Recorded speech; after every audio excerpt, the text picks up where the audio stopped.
Hi, my name is Brenna Barton, and I will be presenting my research about Spanish migrants to France in the 1960s. Between 1939 and 1975, Francisco Franco's dictatorship, combined with the aftermath of the bloody Spanish Civil War and the end of World War II, inspired a massive exodus of ordinary Spaniards into Europe.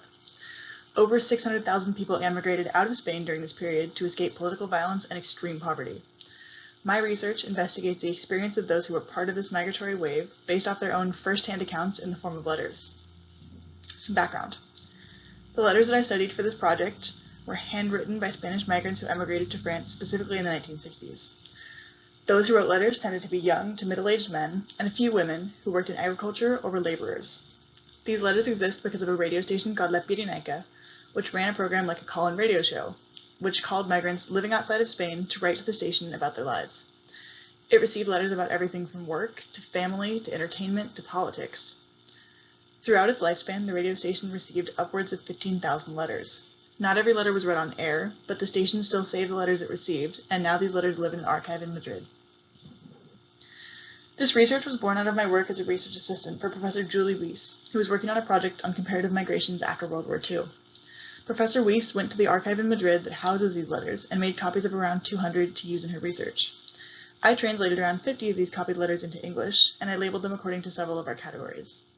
Probably the hardest part of this process was actually reading the letters because, as you can see, the handwriting and the copy quality are pretty difficult. Another problem I ran into here was with the grammar and spelling. Most letter writers were not highly educated, so their letters have many errors. For my own project, which is actually my senior thesis, I used 25 of the readable letters to look at the broad themes of work and community. So pictured here in the middle are excerpts from 2 letters that I worked with that speak to my research questions. These were, what motivates migrants to send a letter to La Pirenaica, and how do migrants describe their experiences, particularly their work experiences, in France during the 60s? If you'll look to the middle of the poster, the letter on top tells a pretty shocking story about how a man named Eugenio Andrés Sotero was exploited by his boss, who paid him very little and, as it says in the translation to the right, made him sleep in a pigsty.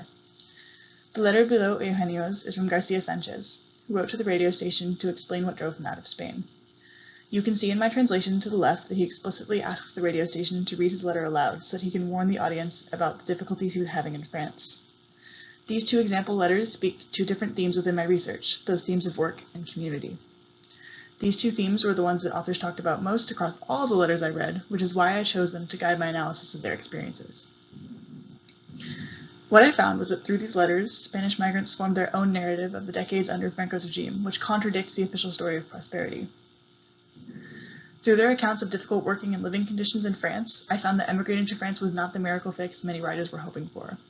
But I also noticed that authors overwhelmingly blamed Franco for ruining their beloved country, and they seemed to understand that they couldn't survive in Spain until he was removed from power.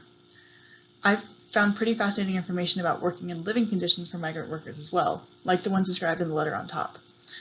And I found that writers overwhelmingly wrote to the Pirenaica station because it gave them a sense of community, which is what moved them to give advice or warnings in their letters. Finally, I have used this term migrant narrative, a term which I borrowed from UC Davis's Global Migration Center, to define the accounts that I found in these letters as descriptions of migration told by the people who lived it. My goal with this project was to publicize this kind of narrative as it uplifts the marginalized voices of migrants and gives us a new, intimate perspective on this period in history.